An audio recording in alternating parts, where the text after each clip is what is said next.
आइए जानते हैं इस वीडियो के माध्यम से ओशो के अनमोल प्रवचन।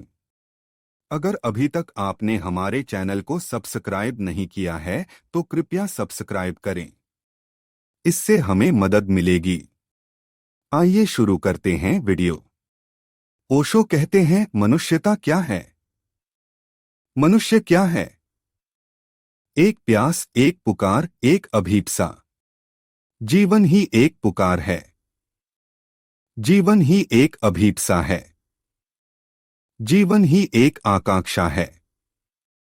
लेकिन आकांक्षा नरक की भी हो सकती है और स्वर्ग की भी। पुकार अंधकार की भी हो सकती है और प्रकाश की भी। अभीप्सा सत्य की भी हो सकती है और असत्य की भी। चाहे हमें ज्ञात हो और चाहे हमें ज्ञात न हो, अगर हमने अंधकार को पुकारा होगा तो हम अशांत होते चले जाएंगे। अगर हमने असत्य को चाहा होगा तो हम अशांत होते चले जाएंगे। अगर हमने गलत को चाहा होगा तो शांत होना असंभव है। शांति छाया है, ठीक की चाह से पैदा होती है। सम्यक चाह से शांति पैदा होती है। एक बीज अंकुरित होना चाहता है। अंकुरित हो जाए तो आनंद से भर जाएगा, अंकुरित न हो पाए तो अशांत और पीड़ा अनुभव करेगा। सरिता सागर होना चाहती है। सागर तक पहुंच जाए, असीम से मिल जाए तो शांत हो जाएगी। न पहुंच पाए, भटक जाए मरुस्थलों में तो अशांत हो जाएगी, दुखी हो जाएगी, पीड़ित हो जाएगी। किसी ऋषि ने गाया है, हे परमात्मा, अंधकार से आलोक की तरफ ले चल, मृत्यु से अमृत की तरफ, असत्य से सत्य की तरफ। वही सारी मनुष्यता के प्राणों की आकांक्षा भी है, वही पुकार है। और अगर हम जीवन में शांत होते चले जा रहे हों तो समझना चाहिए कि हम उस पुकार की तरफ चल रहे हैं जो जीवन के गहरे से गहरे प्राणों में छिपी है। और अगर हम अशांत हो रहे हों तो जानना चाहिए कि हम गलत दिशा में जा रहे हैं, उल्टी दिशा में जा रहे हैं। अशांति और शांति लक्ष्य नहीं है, केवल सूचक हैं, केवल लक्षण हैं। शांत मन खबर देता है इस बात की कि हम जिस दिशा में चल रहे हैं वही दिशा जीवन की दिशा है। अशांत मन खबर देता है इस बात की कि हम जहां चल रहे हैं वह जगह चलने की नहीं। हम जिस ओर जा रहे हैं वह जाने की मंजिल नहीं। हम जहां पहुंच रहे हैं वहां पहुंचने के लिए पैदा नहीं हुए। अशांति और शांति लक्षण हैं। हमारे जीवन के विकास को समयक दिशा मिली है या असमयक दिशा मिल गई है। शांति लक्ष्य नहीं है। और जो लोग शांति को सीधा ही लक्ष्य बना लेते हैं वे कभी भी शांत नहीं हो पाते। अशांति को भी मिटाना सीधा संभव नहीं है। जो आदमी अशांति को ही मिटाने में लग जाता है वह और भी अशांत होता चला जाता है। अशांति सूचना है जीवन उस दिशा में जा रहा है जहां जाने के लिए वह पैदा नहीं हुआ है। और शांति खबर है इस बात की कि हम चल पड़े उस मंदिर की तरफ जो कि जीवन का लक्ष्य है। एक आदमी को बुखार है, शरीर उत्तप्त है, गर्म है। शरीर की गर्मी बीमारी नहीं है, शरीर की गर्मी केवल खबर है कि शरीर के भीतर कोई बीमारी है। शरीर गर्म नहीं है तो खबर मिलती है कि शरीर के भीतर कोई बीमारी नहीं है। गर्मी खुद बीमारी नहीं है, केवल बीमारी की खबर है। गर्मी का न होना भी स्वास्थ्य नहीं है, सिर्फ खबर है कि भीतर जीवन स्वस्थ दिशा में चल रहा है। और अगर कोई आदमी अपने शरीर के बुखार को जबरदस्ती ठंडा करने की कोशिश में लग जाए तो इससे बीमारी से मुक्त नहीं होगा, मर सकता है। नहीं, शरीर का बुखार नहीं दूर करना पड़ता है।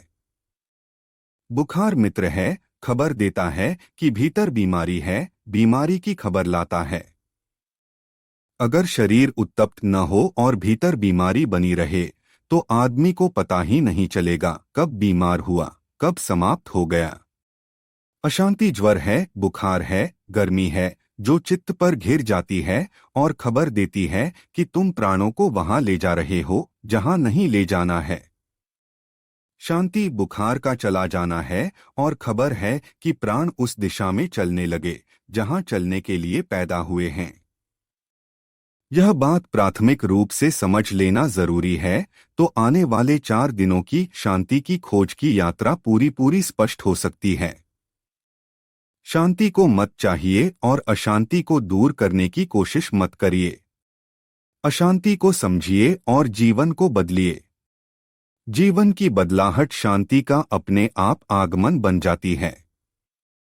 जैसे कोई आदमी किसी बगीचे की तरफ घूमने निकले, वह जैसे जैसे बगीचे के पास पहुंचने लगता है, वैसे ही ठंडी हवाएं उसे घेरने लगती हैं, वैसे ही फूलों की सुगंध उसके आसपास मंडराने लगती है, पक्षियों के गीत सुनाई पड़ने लगते हैं।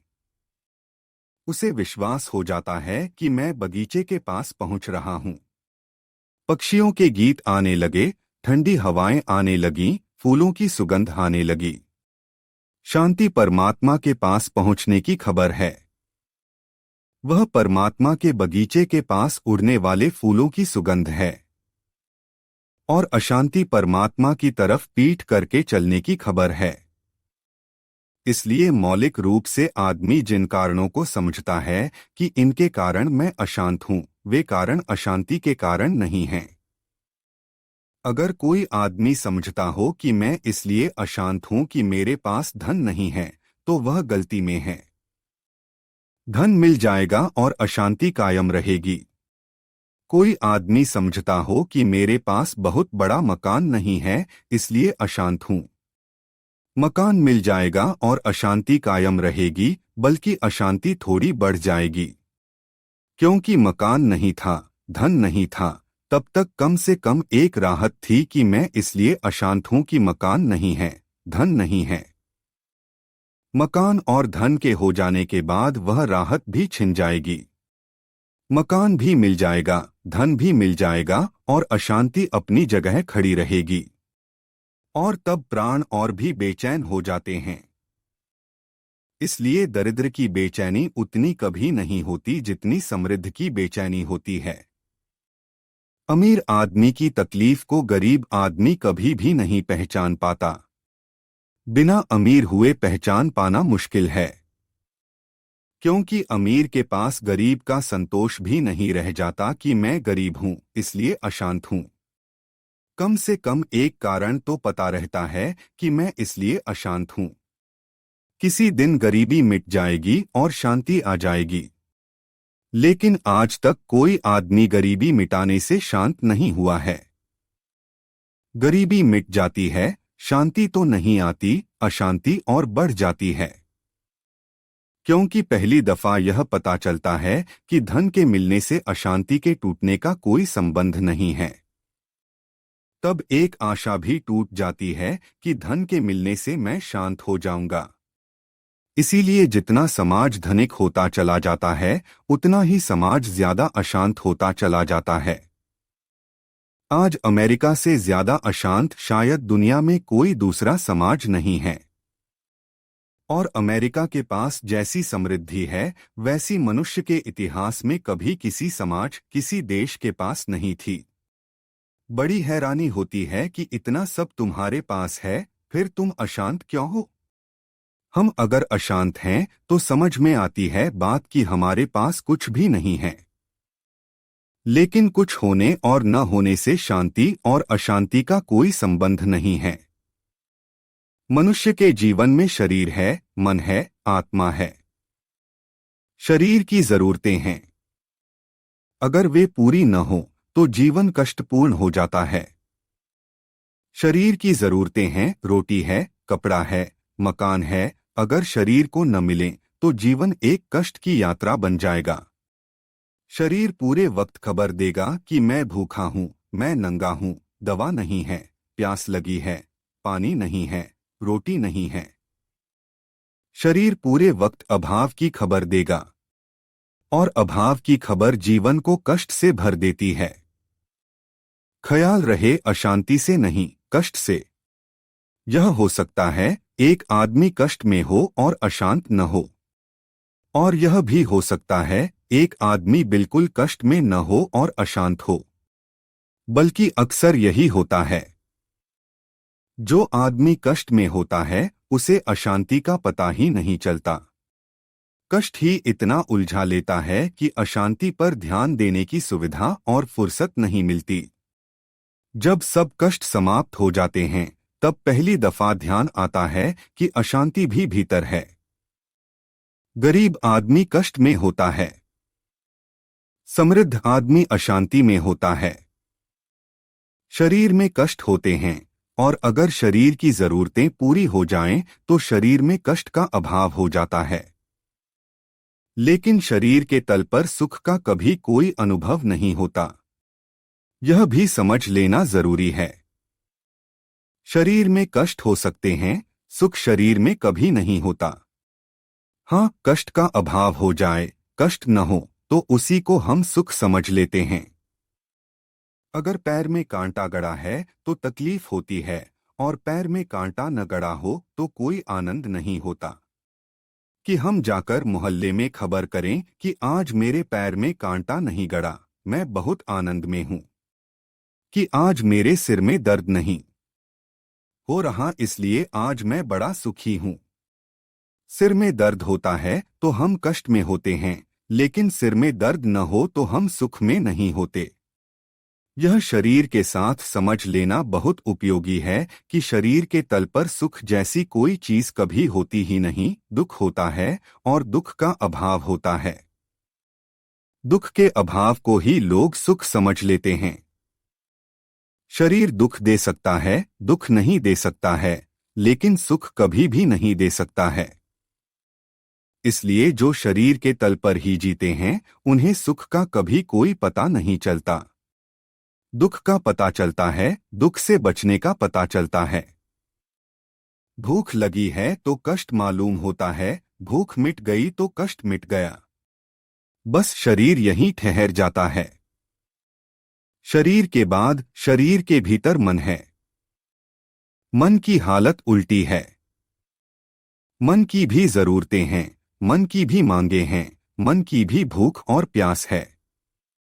साहित्य है, कला है, दर्शन है, संगीत है, वे सब मन की आकांक्षाएं हैं, मन की भूख और प्यास हैं। वह मन का भोजन है।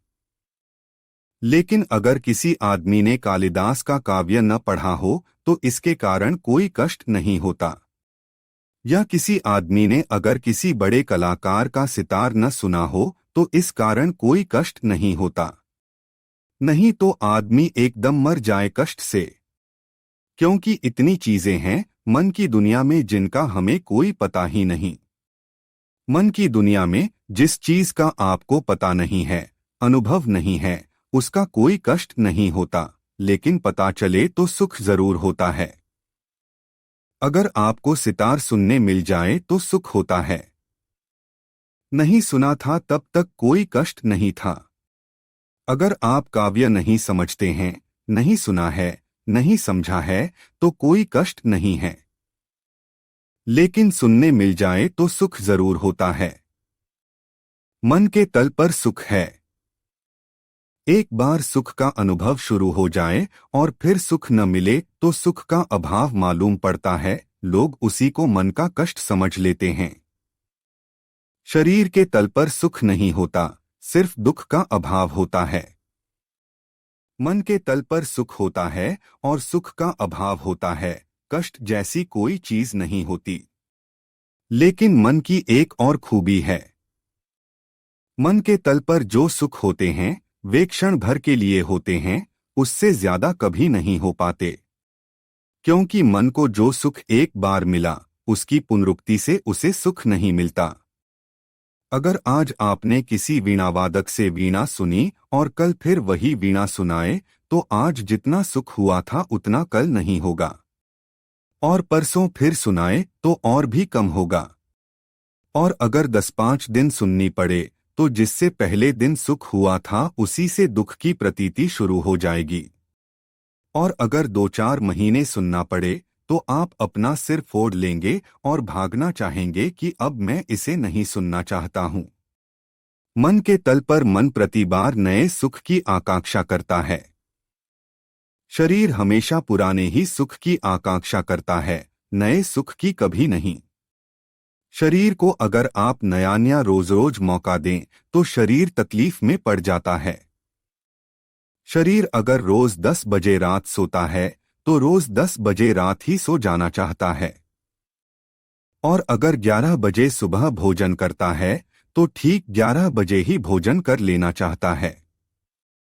शरीर एक यंत्र की भांति है, वह रोज पुनरुक्ति चाहता है, रिपीटिशन चाहता है और उसमें जरा भी हेरफेर नहीं चाहता। जिस आदमी के शरीर को रोज बदलाहट करनी पड़ती है उस आदमी का शरीर बहुत तकलीफ में पड़ जाता है। आधुनिक सभ्यता ने शरीर को इसीलिए नुकसान पहुंचाया है कि आधुनिक सभ्यता रोज शरीर को नया होने के लिए आग्रह करती है और शरीर बेचारा पुराना ही रहना चाहता है। इसलिए गांवों के लोग जितने स्वस्थ दिखाई पड़ते हैं उतना शहर का आदमी स्वस्थ नहीं दिखाई पड़ता। उसके शरीर को रोज नई जरूरत, नई व्यवस्था, नए नियम का पालन करना पड़ता है। शरीर मुश्किल में पड़ जाता है। शरीर के पास समझ नहीं है कि वह रोज अपने को नया करने के लिए तैयार हो जाए। वह पुराने की ही मांग करता है। मन रोज नए की मांग करता है, वह पुराने से जरा भी राजी नहीं होना चाहता। जरा पुरानी पड़ी चीज और मन इनकार करने लगता है कि बस हो गया। उसे रोज नया मकान चाहिए, रोज नई कार चाहिए और उसका वश चले तो रोज नई पत्नी चाहिए, रोज नया पति चाहिए। इसलिए जिन सभ्यताओं ने धीरे धीरे मन के आधार पर निर्माण शुरू किया है वहां तलाक की संख्या बढ़ती जानी अनिवार्य है, क्योंकि मन के आधार पर जीने वाली कोई भी सभ्यता स्थायी नहीं हो सकती। पुराने पूरब के देश शरीर के आधार पर जी रहे हैं। नए पश्चिम के देशों ने मन के आधार पर जीना शुरू किया है। मन रोज नई बात मांगता है। मैंने सुना है अमेरिका में एक अभिनेत्री ने अपने जीवन में 32 विवाह किए। हमारी कल्पना के बाहर है। हमारे देश की पत्नी प्रार्थना करती है भगवान से कि आने वाले जन्म में भी यही पति उपलब्ध हो। अगर अमेरिका की पत्नी कोई प्रार्थना करेगी, हालांकि वह प्रार्थना ही नहीं करेगी, अगर वह प्रार्थना करेगी तो यही कि कम से कम इतना ध्यान रखना कि यही आदमी दोबारा न मिल जाए। अगले जन्म की बात का भरोसा भी नहीं है, इसलिए पत्नी होशियार है, वह इसी जन्म में उसे बदल लेना चाहती है। जिस अभिनेत्री की मैंने बात की, जिसने 32 विवाह किए, उसने 31वां जो विवाह किया, 15 दिन बाद पता चला कि यह आदमी एक बार पहले और उसका पति रह चुका है। क्योंकि इतनी जल्दी बदलाहट की 10-15 दिन में कि कहाँ फुर्सत रही पहचानने की कि किसको पहचानूं।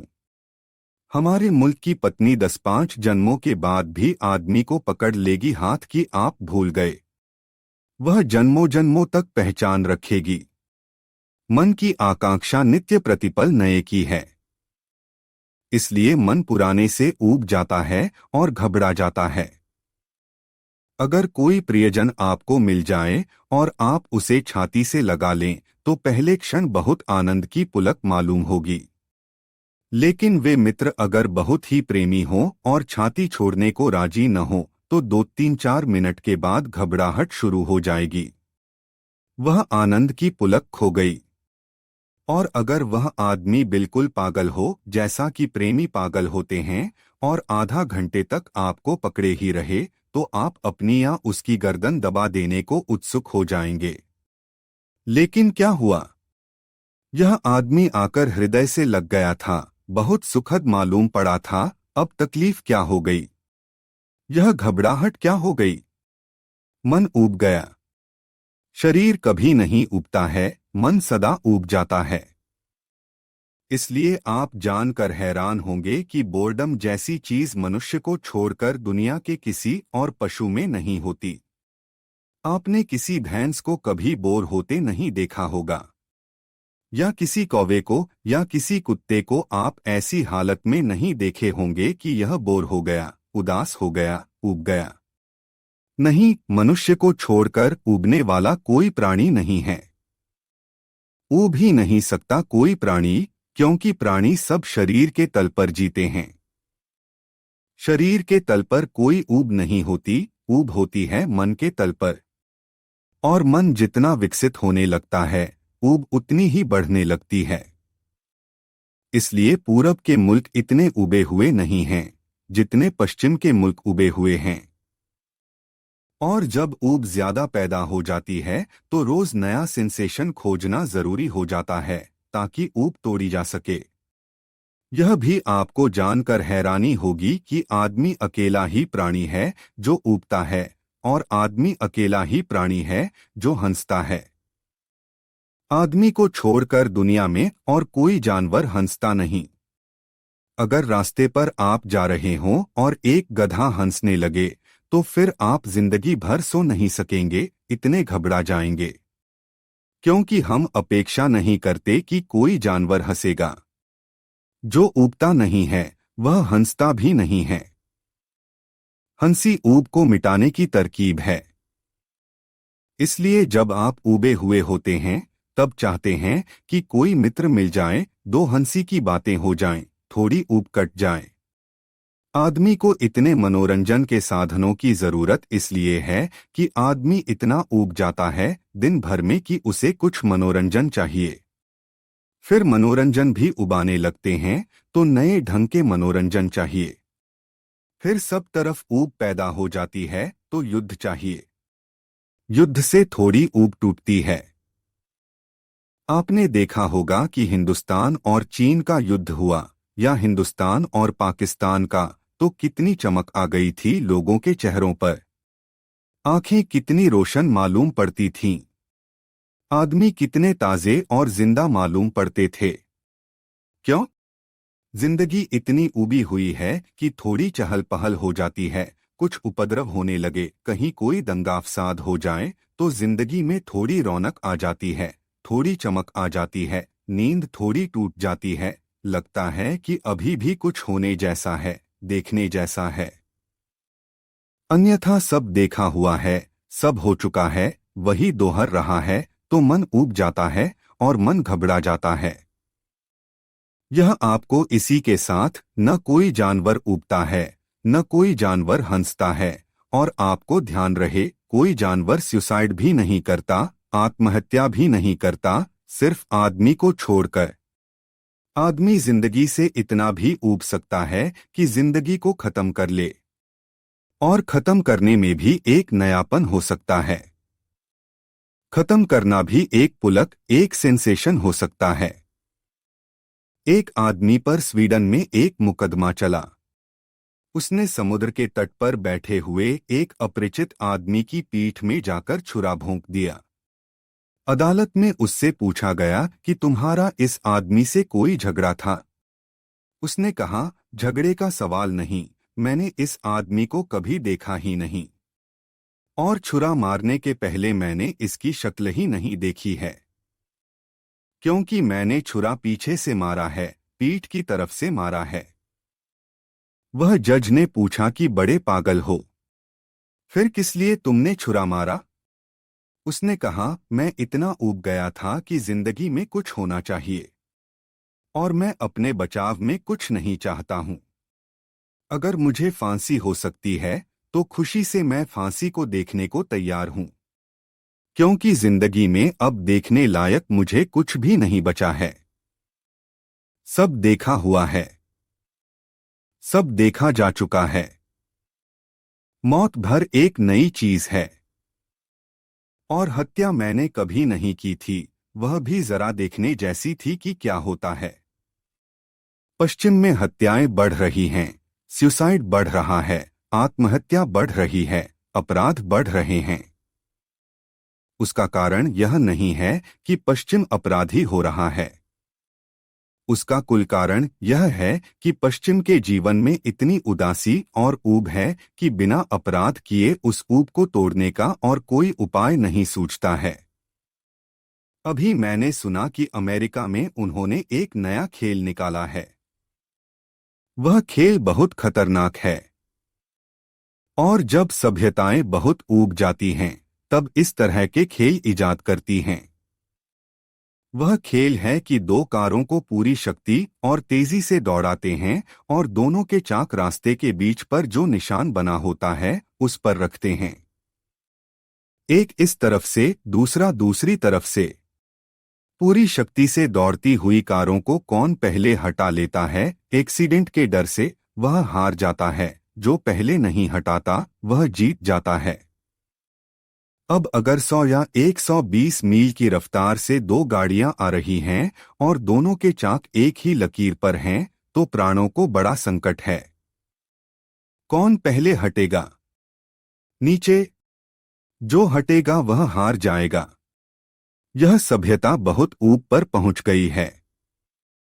अब जिंदगी को दांव पर लगाए बिना कोई रस मालूम नहीं पड़ता है। इसीलिए सभ्यता जब उगने लगती है तो जुआ पैदा होता है, शराब पैदा होती है, दांव पैदा होते हैं। जब कोई समाज बहुत जुआ खेलने लगे तो समझना चाहिए कि समाज बहुत ऊब गया है। अब बिना दांव पर लगाए खतरे में पड़े उसे कोई रास्ता नहीं मालूम पड़ता जिससे कुछ नई बात होने की संभावना पैदा हो जाए। मन की दुनिया में चीजें रोज ऊब जाती हैं और मन एक क्षण से ज्यादा किसी सुख को अनुभव नहीं कर पाता। एक क्षण बीता और सुख दुख हो जाता है। शरीर के तल पर कोई दुख नहीं है, कोई सुख नहीं है, कष्ट का अभाव है। मन के तल पर सुख होते हैं लेकिन बिल्कुल क्षणिक होते हैं और एक क्षण में ही डूब जाते हैं और समाप्त हो जाते हैं। इसीलिए तो जिस चीज को पाने के लिए हम बिल्कुल पागल होते हैं कि सब कुछ लगा देंगे, वह मुट्ठी में आ जाए, हम एकदम उदास हो जाएंगे। आप एक बहुत बढ़िया मकान खरीदना चाहते हैं। खरीद लें और फिर अचानक पाएंगे कि सब खत्म हो गई बात। वह पुलक, वह दौड़, वह तेजी, वह खुशी जो पाने की खोज में थी वह गई, मिलते ही गई। जो भी आप पाना चाहते हैं पाते ही निराश हो जाएंगे, क्योंकि पाने में एक क्षण तो खुशी होगी और एक क्षण के बाद सब पुराना पड़ जाएगा और सब बात वहीं खड़ी हो जाएगी। मन के तल पर सुख हैं लेकिन क्षणिक हैं। और जो आदमी शरीर और मन के बीच ही जीता है वह आदमी हमेशा अशांति में जिएगा, क्योंकि जिस आदमी को शाश्वत सुख की झलक नहीं मिली वह आदमी शांत कैसे हो सकता है। और मन और शरीर दोनों तलों पर कोई शाश्वत सुख की झलक उपलब्ध नहीं हो सकती। लेकिन फिर भी शरीर के तल पर जीने वाले एक अर्थों में शांत मालूम पड़ेंगे, मरे हुए शांत। शांति दो तरह की होती है, एक जीवंत जीती, एक मुर्दा मरी हुई। मरघट पर जाएं, वहां भी एक शांति है, लेकिन वह कब्रों की शांति है। वह शांति इसलिए है कि वहां कोई है ही नहीं जो अशांत हो सके। बुद्ध एक गांव के बाहर ठहरे थे 10,000 भिक्षुओं को लेकर। उस गांव के राजा को उसके मित्रों ने कहा कि बुद्ध का आगमन हुआ है, आप भी चलें। 10,000 भिक्षु साथ में आए हुए हैं। वह राजा बुद्ध के दर्शन करने गया। सांझ हो गई है, रास्ते में अंधेरा घिरने लगा है। वे पास पहुंच गए आम्रवन के, जहां बुद्ध ठहरे हैं, उनके 10,000 भिक्षु ठहरे हैं। अचानक उस राजा ने अपनी तलवार निकाल ली और अपने मित्रों को कहा कि मालूम होता है तुम मुझे धोखा देना चाहते हो। जहां 10,000 लोग ठहरे हों, हम इतने पास पहुंच गए, वहां कोई आवाज नहीं है। वहां इतनी शांति मालूम होती है। तुम कोई धोखा तो नहीं देना चाहते हो? वे मित्र कहने लगे कि आप बुद्ध और उनके मित्रों से परिचित नहीं हैं। आपने मरघट की शांति देखी है, आप जीवित शांति देखिए। 10,000 लोग उस बगीचे में हैं, आप चलें, अविश्वास न करें। लेकिन वह राजा पग-पग पर डरने लगा, कहीं अंधेरे में वे धोखे में तो नहीं ले जा रहे हैं। लेकिन वे मित्र कहने लगे, आप न घबराएं, आप आएं, सच में ही वहां 10,000 लोग हैं। 10,000 लोग और वहां ऐसा सन्नाटा कि जैसे कोई न हो। वह बुद्ध के पास जब गया तो उनके चरणों में सिर रखकर वह कहने लगा, मैं हैरान हूँ, 10,000 लोग 10,000 लोग बैठे हैं वहां वृक्षों के नीचे और वहां परिपूर्ण सन्नाटा है, जैसे कोई न हो। तो बुद्ध ने कहा, तू सिर्फ मरघट की शांति ही पहचानता है, मालूम होता है जीवित शांति भी एक शांति है। जो लोग शरीर के तल पर जीते हैं एक अर्थ में शांत हैं। पशु शांत हैं, पशु अशांत नहीं हैं। कुछ मनुष्य भी शरीर के तल पर जीकर शांत होंगे। खाना खा लेंगे, कपड़े पहन लेंगे, सो जाएंगे, फिर खाना खा लेंगे, फिर कपड़े पहन लेंगे, फिर सो जाएंगे। लेकिन ऐसा संतोष शांति नहीं है। ऐसा संतोष सिर्फ चेतना का अभाव है, होश नहीं है। भीतर जैसे एक मुर्दा की हालत है, एक मरे हुए आदमी की स्थिति है।